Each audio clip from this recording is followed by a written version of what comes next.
In today's video, I'm going to teach you how to use Pixlr X. First, open Pixlr in your browser and log into your account.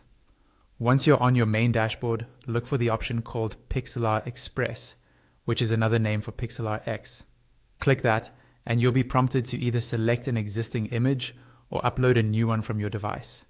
As soon as you choose your image, it will open directly inside the editor, and that's where we'll spend the rest of our time. Let's start with the layout so you know where everything is. On the left side, you'll see the main toolbar running from top to bottom.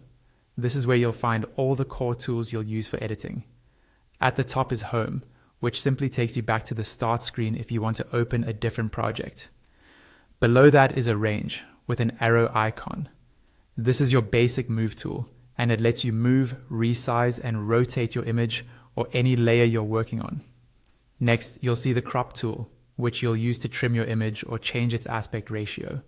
Under that is Cutout, designed for removing backgrounds or isolating parts of an image.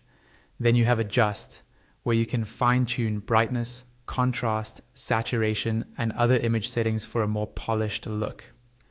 The Filter tool gives you quick preset effects, while Effect offers more stylized looks such as glow or vintage styles.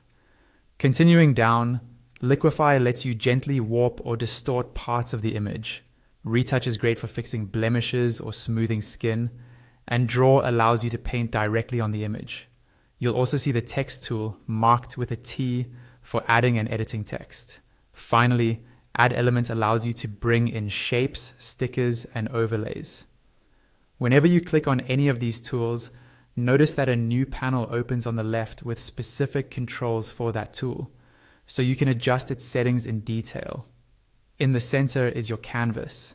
This is where your image appears. The black background around it is simply your workspace, not part of the final image.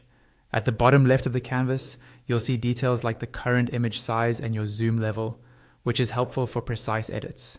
Along the bottom bar, you'll find zoom controls, undo and redo buttons to step backward or forward through changes, a close button to exit the editor, and a save button to export your finished image.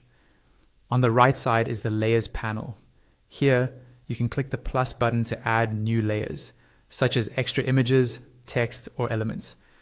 You'll see your main image layer and often a transparent checkerboard layer underneath, showing empty space. On each layer, there's a 3-dot menu for more options like renaming, changing blend modes, or adjusting opacity. Small icons show whether a layer is an image and whether it's locked. Remember, the topmost layer appears above everything else, so you can stack text and graphics just like in other design tools. And that's it. With this basic layout and these tools, you're ready to start creating in Pixlr X.